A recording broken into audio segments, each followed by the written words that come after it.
Hi guys, magandang araw po sa inyong lahat. Ito po si DIY KKB Ops. Huwag niyo muna po i-skip guys. Napaka-importante po nitong aking vlog na ito. Patungkol po ito dun sa West Philippine Sea na pinag-aagawan. Ito po i-disputed area pa. So, ang mga sinasabi nila na ito po atin na dahil sa arbitral ruling daw ng international legal court. Medyo hinihingal po kasi itong palabas na to talagang nakakagambala sa ating mamayang mga Pilipino. At ito po ang aking feature po ngayon yung mga sinasabi ng ating butihing Pangulong former President Rodrigo Roa Duterte at ang ating Profesora Sasroganda Sasot na expert po ito sa geopolitics at saka sa mga international law. Profesora po ito. So, dalawa po matutunghayan nyo sa video ito. Kaya ako naman po sinasabing nakakagambala, guys. Dahil, ito po ay nakasalalay dito yung ating kinabukasan. At hindi lang tayong bawat isang Pilipino. Kasama na rin yung ating mga anak, ang ating mga future generation, mga apo, at lahat ng susunod na henerasyon. Kasi nakakagambala itong pinag-aagawang isla dito sa West Philippine Sea. Unang-una, tayo isang mahirap na bansa. Pulo-pulo pa yung ating mga island dito sa Pilipinas. Tapos tayo makikisali sa gulo ng ibang tao. Samantalang tayo naghahanap buhay ng matiwasay. Bigyan ko lang kayo ng brief explanation tungkol dito sa West Philippine Sea. Pinag-aagawa natin yan, lalo na yung Scarborough Shoal. At ang Scarborough Shoal po, sobrang layo po sa teritoryo ng Pilipinas. Parang hindi na siya akma dun sa dispute yun yung Scarborough Shoal. Meaning, dispute, wala pong magmimiyari nun. Tapos, sinasabing hinaharang ng Chinese. Kasi nga, ewan ko guys, pero panoorin nyo ito, napaka-importante po nito. Wag naman po sanang umabot sa sigalot ng China, ng Pilipinas at makikisali si Uncle Sam. Napakahirap po. Tayo po ang magiging bala doon, guys. Bala tayo na parang ilalagay sa kanyon at papuputukin. Ang hirap po nun. Tayo nga, ayaw nga natin ng C-80, ayaw natin ng ROTC. Not like ng Singapore, talagang mandatory sa kanila na pwedeng idepensa sa isang bansa. Yun po. At tayo naman, napakalit na bansa. Tapos, sasali pa tayo sa mga gerang gano'n. Huwag naman po sana mangyayari. Kasi kawawa po tayo, wala pong nananalo sa gera. At importante po ito guys, huwag niyo pong i-skip. Panoorin yung maigi. Napaka-importante po nito guys. Para sa bawat isa. Sa future generation natin. So, kailangan nating, makialam, huwag tayong magbingi-bingihan, huwag tayong magbulag-bulagan. At huwag tayong magbobobobohan sa ating mga isipan. Napaka-importante po nito. Huwag nyo pong palalampasing panoorin ito guys. Maraming salamat po. Patuloy nyo pong panoorin guys. Ito na po siya. Nakakagambala talaga guys. Kung maunawaan nyo lang ang aking video ngayon, feature ngayon. Salamat po. Ito na po. Hi guys, magandang araw po sa inyong lahat. At ito na naman po ang inyong lingkod, si DIY KKB Informative, para ibigay po sa inyo yung kanyang mga nalalaman sa geopolitics. So ito po yung ating butihing Pangulong Rodrigo Roa Duterte at ipinaliliwanag niya kung ano ang kanyang suwestyon at mga nalalaman dito sa West Philippine Sea. So, sinasabi nga niya dito na hindi po pwedeng kunin ng China yung ating teritoryo. So, matutunghayan po natin dito kung ano yung kanyang mga paliwanag patungkol dito sa West Philippine Sea na atin naman pong teritoryo. So, tunghayan po natin guys ang mga sinasabi ng ating butihing dating Pangulong Rodrigo Roa Duterte. So, kung napadaan lang po kayo sa aking YouTube channel guys, consider nyo naman pong i-like, subscribe, and hit that notification bell para updated po kayo sa mga susunod ko pang mga videos. Napaka-importante po nitong mga aking pinifeature sa inyo na patungkol dito sa West Philippine Sea. So, atin naman po itong teritoryo. So, kasunod nito, yung mga eksperto natin sa batas patungkol dito sa ating pag-claim yung arbitration ruling, kung ano po yung nakasad po doon. So, unahin po natin yung mga sinasabi ng ating butihing Pangulong Rodrigo Roa Duterte patungkol dito. Alam din niya yan. Geopolitics expert din to eh. So, kindly supportan nyo naman ako guys. Mag-like na kayo, mag-subscribe na kayo dito sa aking YouTube channel para naman po sipagin ba ako ganun. So, ito naman po, mga informative vlogs naman po yung aking mga pinalalabas sa inyo, guys. So, like na kayo, subscribe, and hit the notification bell. So, ito na po, guys, ang ating butihing Pangulong Rodrigo Roa Duterte. Thank you, Mayor. Continue on. The Congress has moved to enact a law that would define our maritime zones and most specifically or especially our exclusive economic zone, the EEZ. According to House Speaker Martin Romualdez, House Bill number 7819 or the proposed Philippine Maritime Zones Act will provide flexibility in enacting laws pertinent to the rights and obligations that the Philippines can exercise over its maritime zone.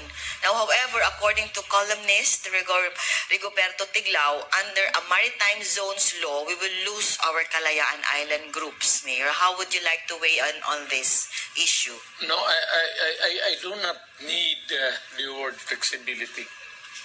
In defining our territory, there should be a clear-cut boundaries which we claim to be ours on outside of our jurisdiction. Mahirap yung flexibility because it could mean more discussions and more troubles in the future. Kung ako ang sundin, kung masunod ako, I'd rather be categorical now and state with definite certainty that these are the boundaries. Alam mo kasi, territorial waters is only 3 miles. Yan ang territory mo. Yung 12 miles is the exclusive economic zone. But the territory itself, the Philippines, does not extend beyond that line of. That's the known part. That has been the rule. 3 miles. Territory mo talaga yan. Beyond that is the exclusive economic zone. Now, ayaw ko yung you want to be categorical and set up a new baseline dito kung saan ang atin. I would rather have a clear cut, maski na the bigger, the better. Tubig lang naman yan eh. So, kung tubig lang pag-usapan natin, it's all water, I would rather that I would have a bigger share of the portion of the ocean at which we are facing, either on the Pacific area or dito sa ating, is it the Indian Ocean? Dito banda sa taas. Yung pababa, yun na yung South China Sea. conflict of interest. Yeah. Yan ang akin. Ayaw ko yung flexibility. Mahirap yun. It could give rise to a different interpretation or can have a more expansive definition. Mahirap yun. Mas mabuti yung klaro. Mayor, yung 3 miles, yun talaga atin yun. That's territorial. Yeah, territorial natin yan. When you say exclusive economic zone, which is 12 miles, what do you mean by exclusive economic zone? For us. For the country. For the country. So, nag-overlap na ng China doon sa 12 na yun because of the 10 dash line na ngayon, 9 dash line noon. Well, the 10 dash line is a, how would they call it,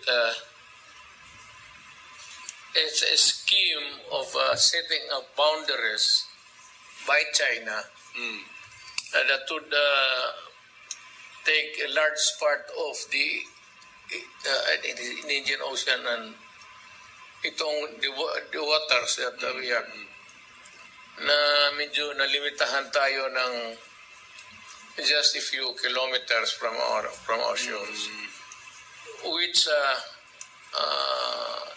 China is a friend. Personally, ako kay President Xi Jinping. But I would state now hindi ako sang-ayon sa yung 10 dash line. And I'm no longer in government. Pero kung sabihin mo na magsunod ako sa yung characterization ng boundaries nila, hindi ako. Although I do not want to quarrel with China. I was there just a few months ago, a few weeks, because President Xi Jinping is a friend. And when we landed on Chinese territory, there was this invitation for me to go to see Mr. Xi Jinping, the President. Magkaibigan kami.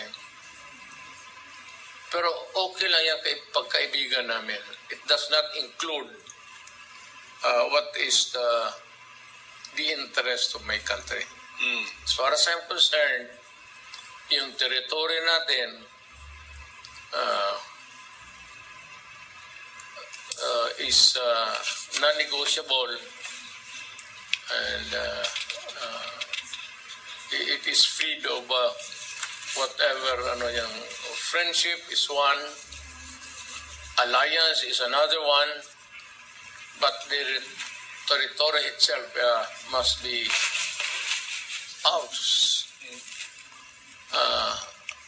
Kung maaari lang, ako pa yung mag-agaw. If I were to have my way, I'd rather expand it until the shores of India and China.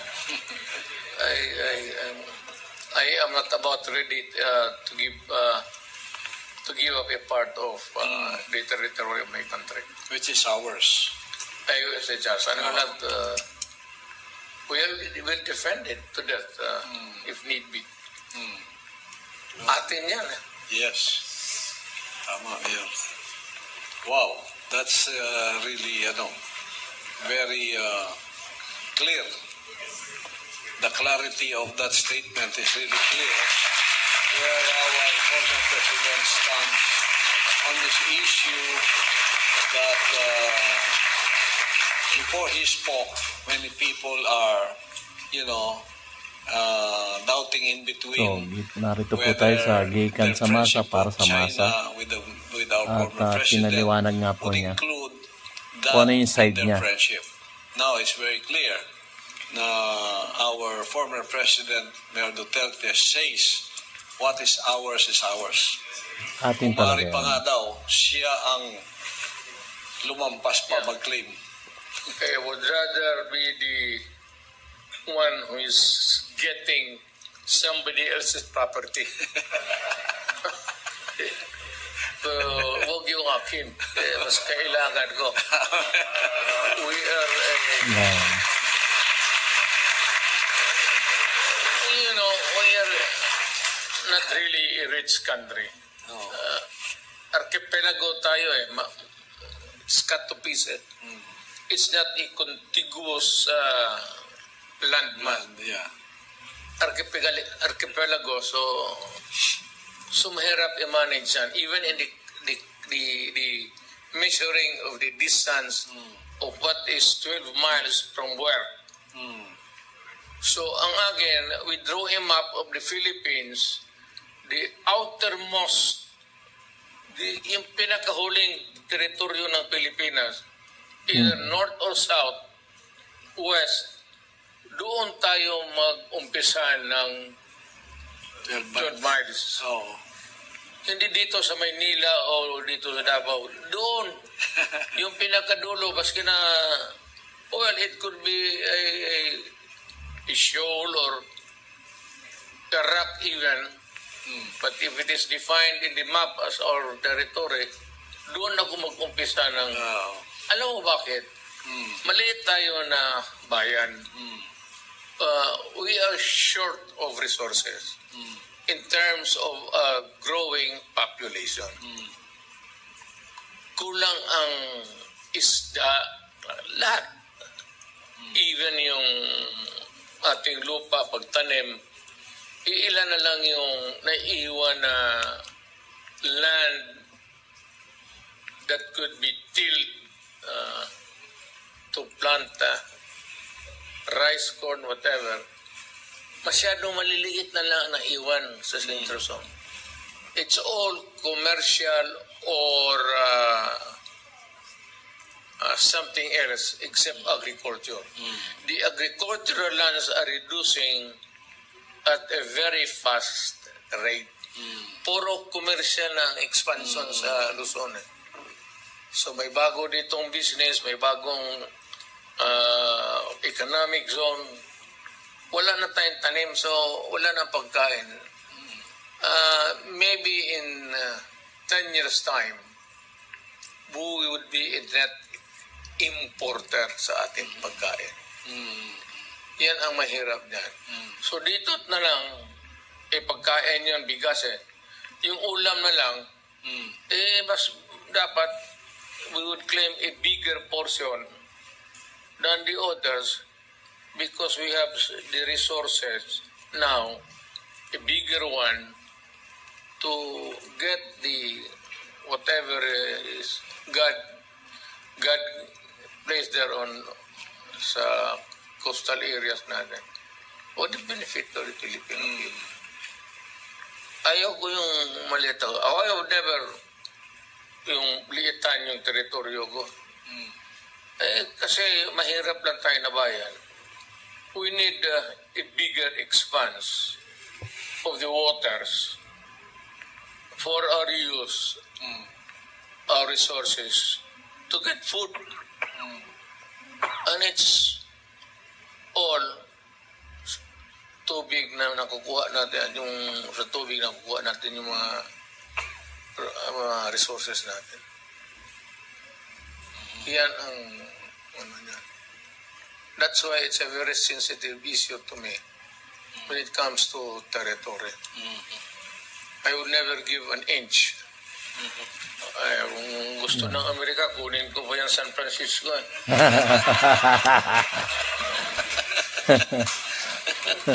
Well, malaki mo yan sila.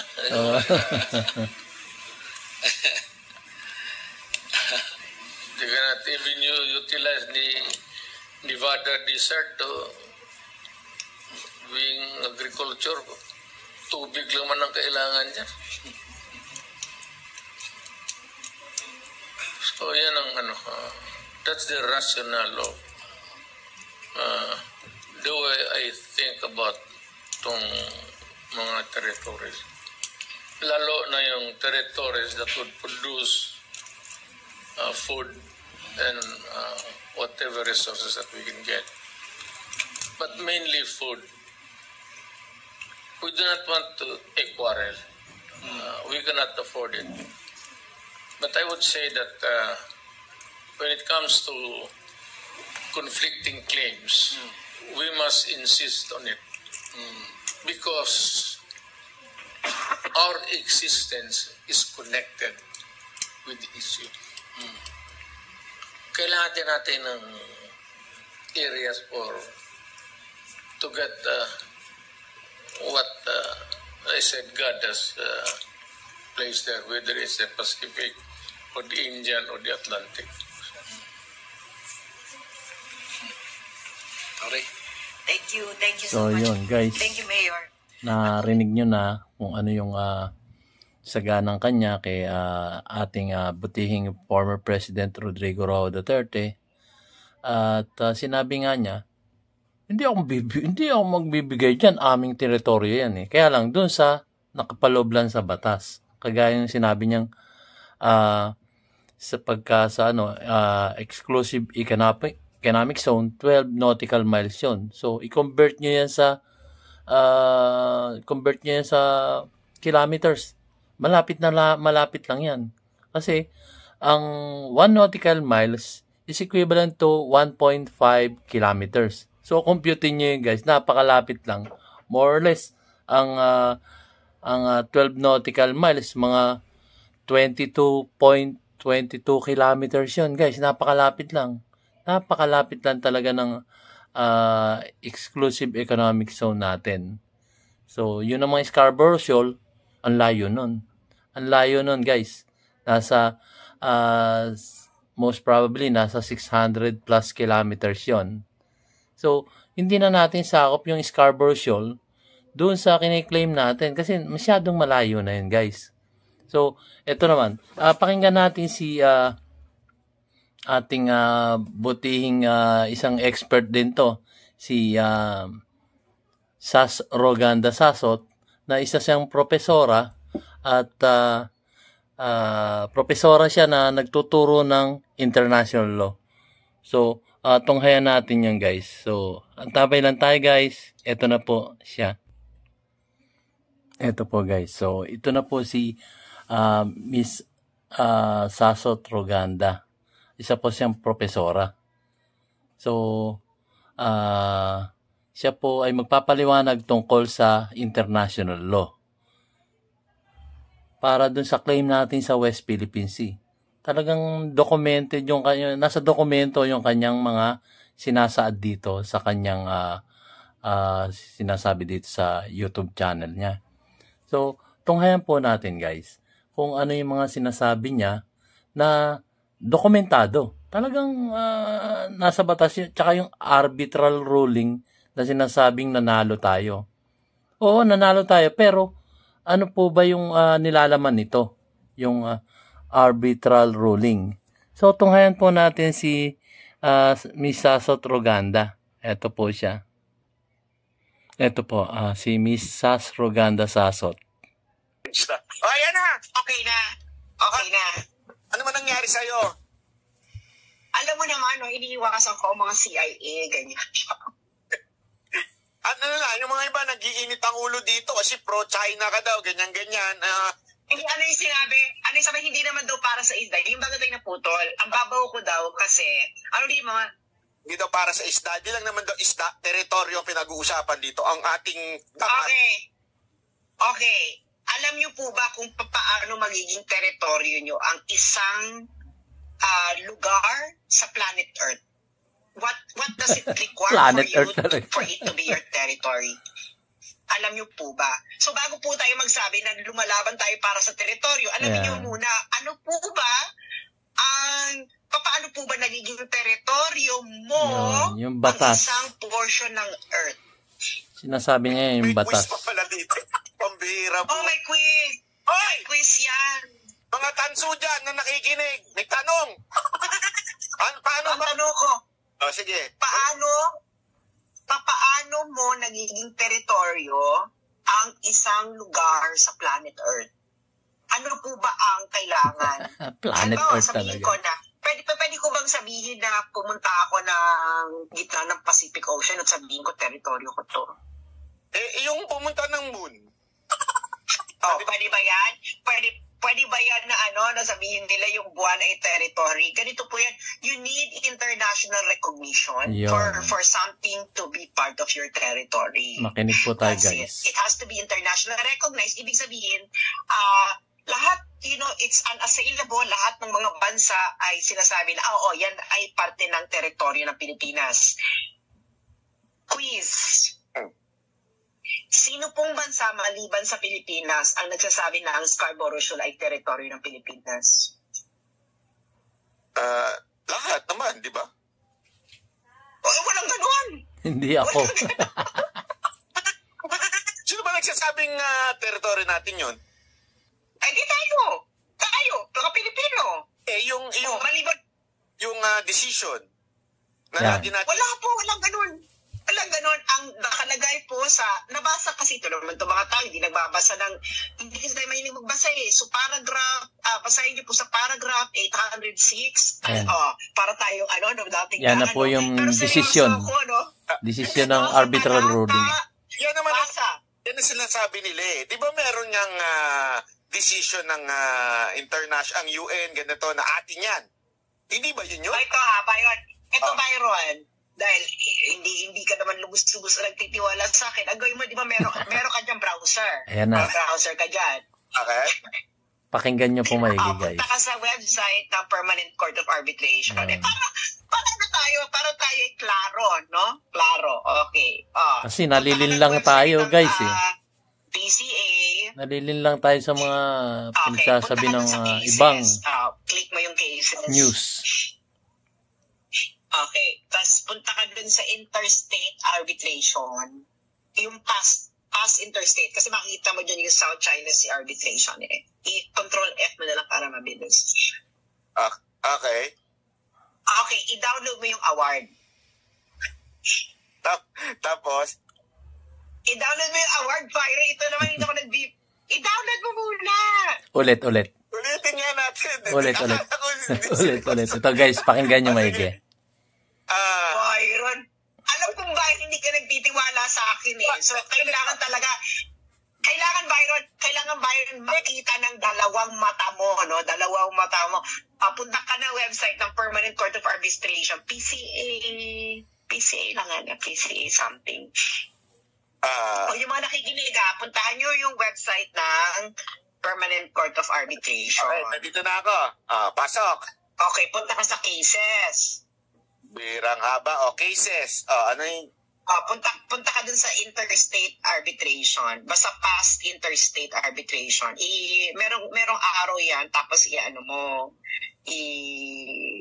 Ano ba? Ito ba yung PCA arbitration rules? Hindi. Iba yun? Yeah. Meron dyan, nakita mo na, nasa South China Sea arbitration ka na ba na page? Dali, South China Sea.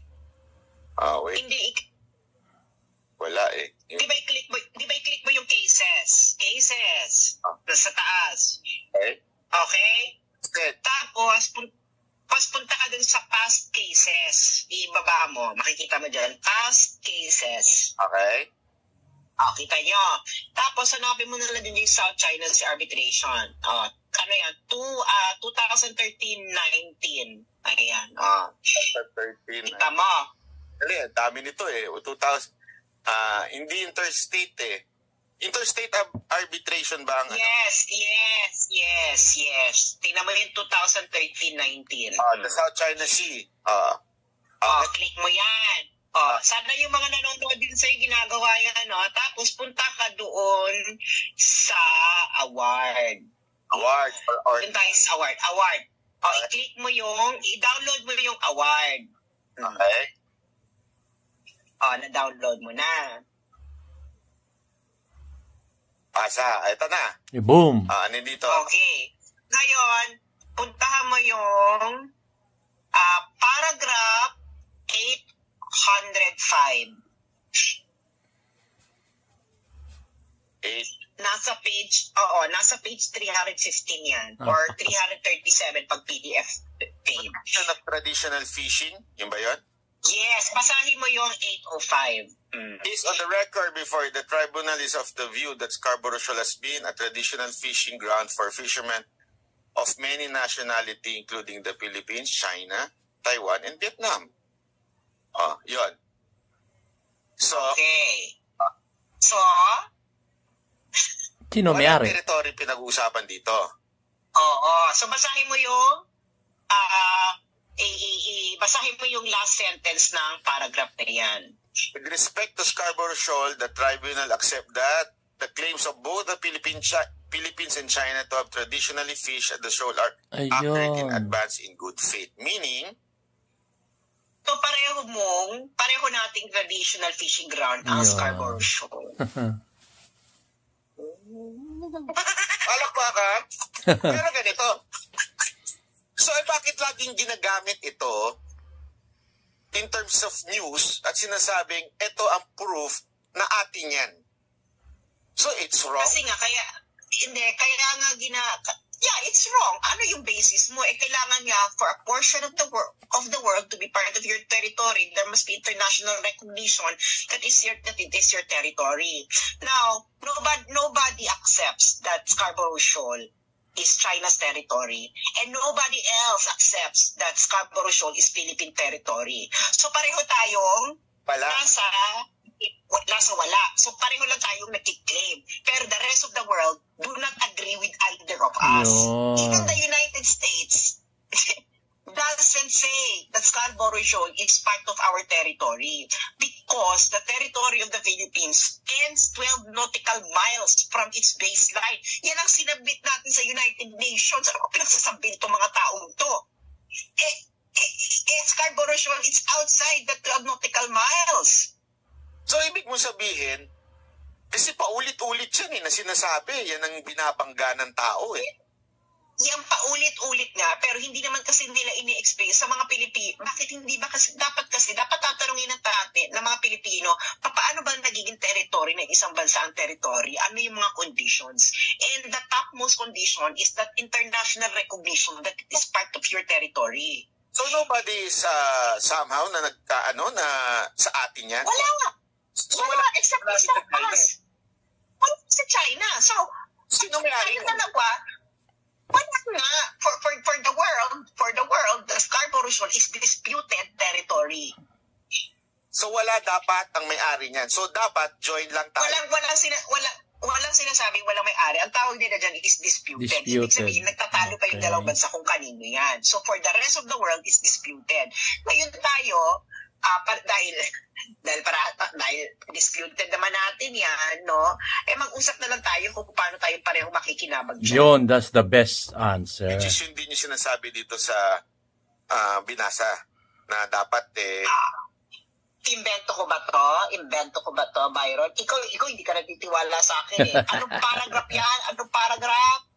Basa. 805. 805. Okay. So, ngayon, na ganito ang nangyayari, di para pala tayong tanga na hindi naman sa tanga, pero parang gano'n na nga, nagre-react tayo.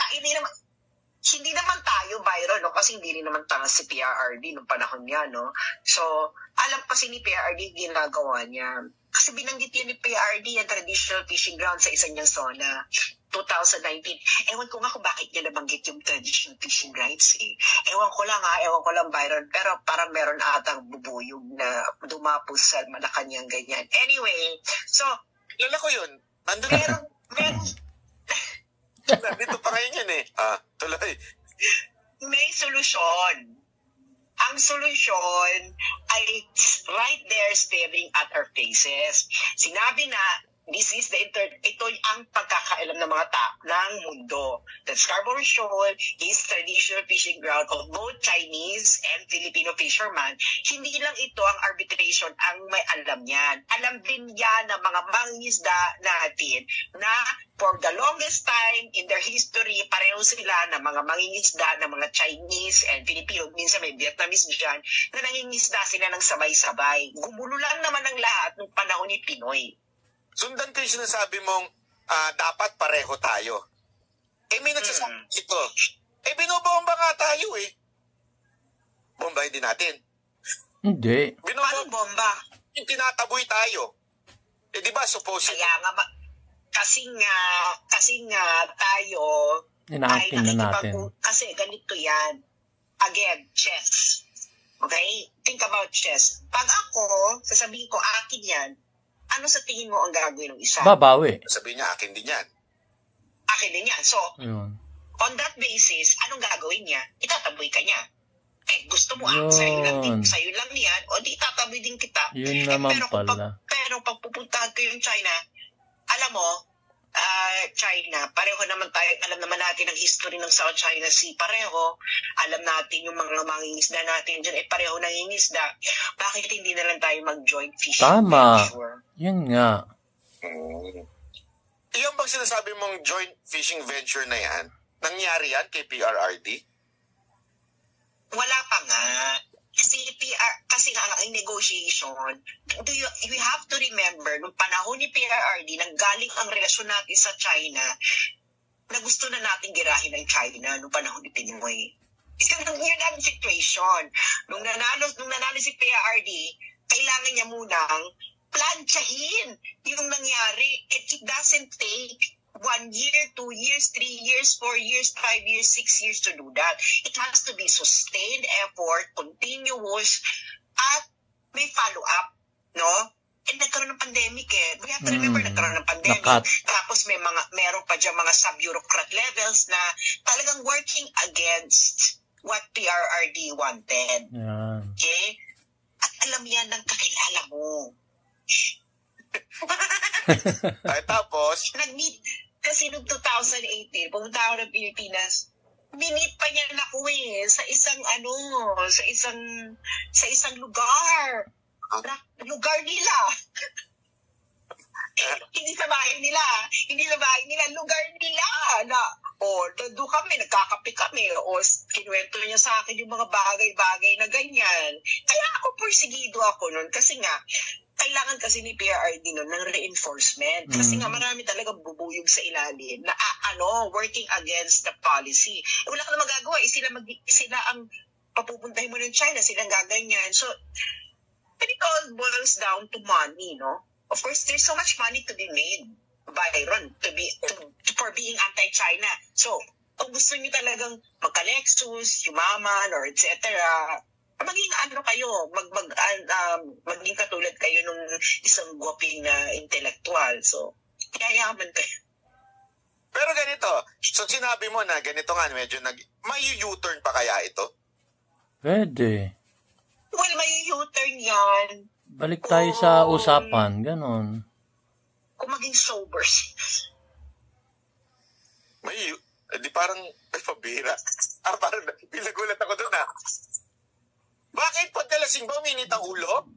Balik tayo sa negotiating table. Uy, ang tagal ko na hindi umiinom So, matagal akong sober. So, wala akong alam dyan Byron. Wala akong alam dyan. Hindi kasi, eto, di ba, na-realize na nga natin na ganyan, di parang ang usapan dito talagang kailangan bumalik sa negotiating table. Yun. Pag-usapan. Wala nang iba. Totoo. Kahit mag-gera kayo dyan, uuwi pa rin yan sa negotiation. Kita mo itong Ukraine at Russia, paano nyo ba sa tingin matatapos yan? Negotiation.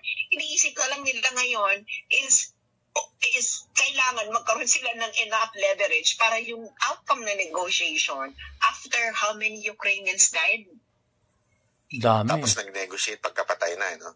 Nako. Yes, gano'n naman talaga yan. Kasi nga, sa ano kasi gera, Byron, pag mas marami yung namatay sa'yo, pwede kang humingi ng reparations. Yun pala, pera-pera lang. Parang kanina ko pa na ibig mo sabihin, isang reason na talagang kaya nila pinupush to dahil sa pera. There's money sa gera, ganun. Para magkaroon sila. Talaga namang may pera sa gera Parang para magkaroon ng ng tawag dito, bulletproof na sasakyan yung ganun. Nagka-bulletproof na Hindi ko alam nas nauna yun bago yung ma-develop yung yung pantapat natin, nauna pa yung bulletproof niya sa lupa. May bubomba kaya sa kanya? Hindi mo alam yun? Sinong bulletproof? Yung pinuno ng yung pandagat natin. Manapo na yun dahil nagkaroon ng sa Coast Guard ang tinutukoy nito. Basta, ayoko lang pangalanan kasi yan basahin na lang natin. Babasahin ko na lang para baka ako pang Kailangan din niya yun for his safety. Marami nagsasabi, 'di ba, sa Senate na humihingi ng dagdag para dito sa Ako naman Byron, they deserve it. Tama. It's Kailangan a very nila yun. sensitive position, etc. They deserve it naman, pero dapat naman ibalik naman sa gobyerno yung pinasakyan.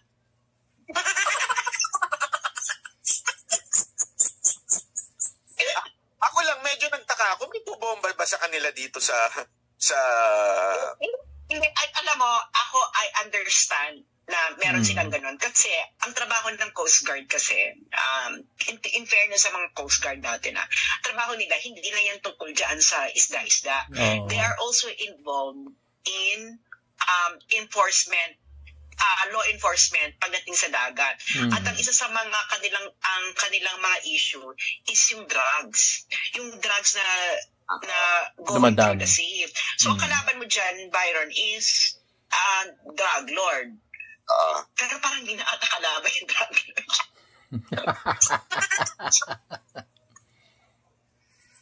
Friends na ba? Huwag ganun. Talaga mapapahamak tayo sa mga ginagawa mong yan na porkit nandiyan ka na. Madali ba kumuha ng visa dyan? Baka ako naman ang...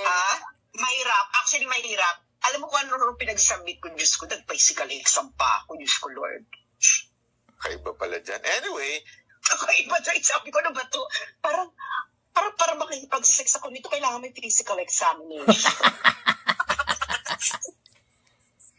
Anyway, sige, kung ito na lang, siguro, if ikaw bibigyan ka ng mensahe sa mga Pilipino, kasi mukhang yung ating government part parang sarado na isip Pero mensahe mo sa mga Pilipino na nanonood, nag-o-observe tungkol dito, na hindi maintindihan, ano bang pwede nilang gawin?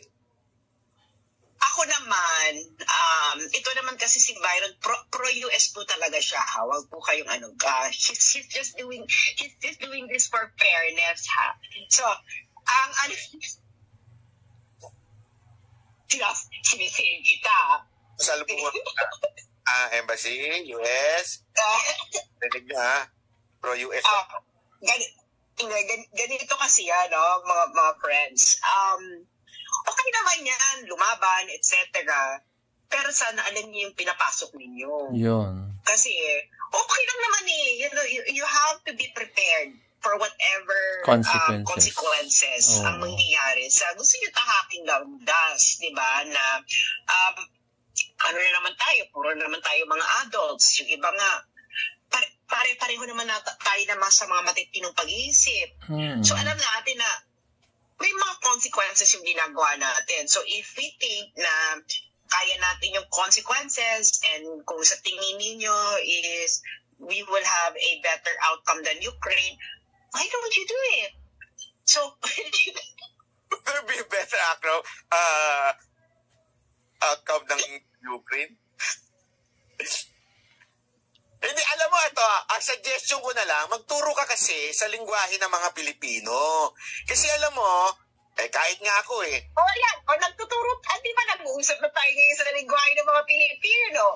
Kasi nga, alam mo kasi, hindi, ang maganda, ang ano kasi is, hindi na, wala naman silang pakialam sa mga botante, Byron. So, makikinig sila dun sa mga negosyante, sa mga Yun ang masakit. May mga business leaders, na gusto ko mag-lecture sa kanila kasi nga, nakikita na nila na, wait lang.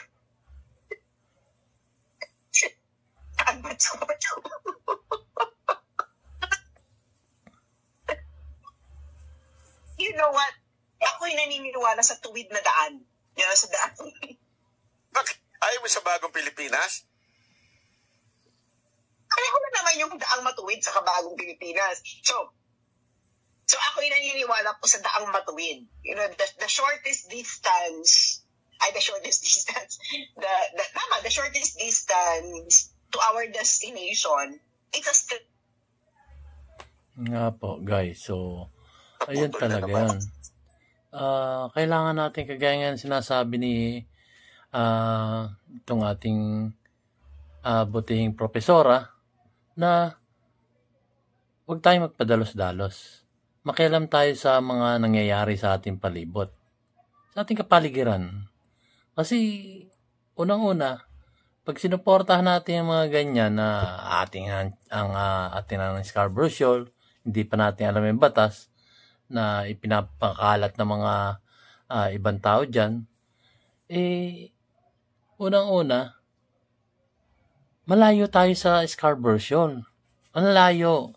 At saka pangalawa, noong palang araw, matiwasay na nangingisda ang ating mga mangingisda dito sa Pilipinas together with Chinese, Vietnamese, doon sa sinasabing mutual fishing ground.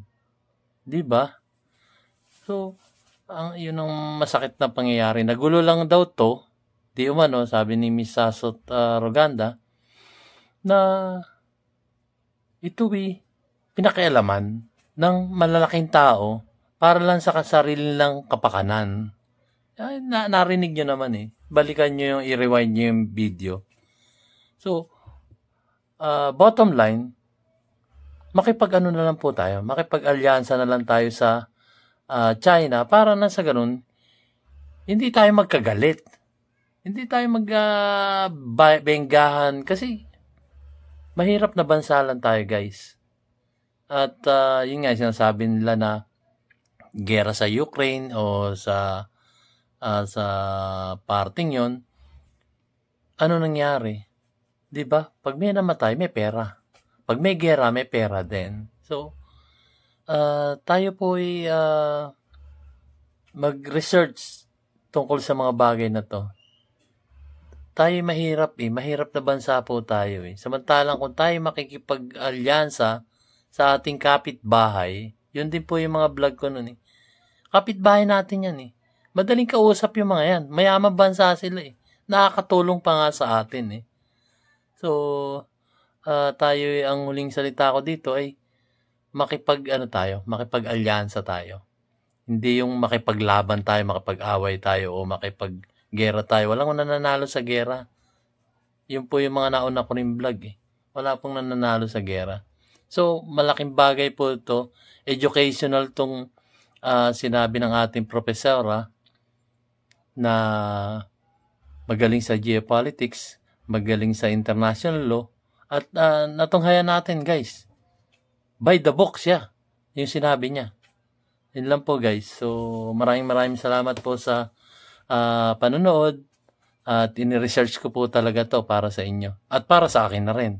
May dagdag kaalaman tayo, guys.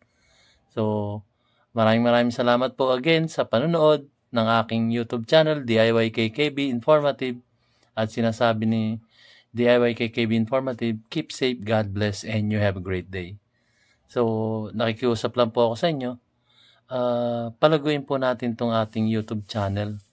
Mag-subscribe na kayo kung kayo napadaan lang sa aking YouTube channel. Mag-like na kayo, mag-subscribe, and hit that notification bell para updated kayo sa mga susunod ko pang mga videos. Napaka-informative po. Kagaya nitong binlog ko ngayon. Information po ito. Very educational.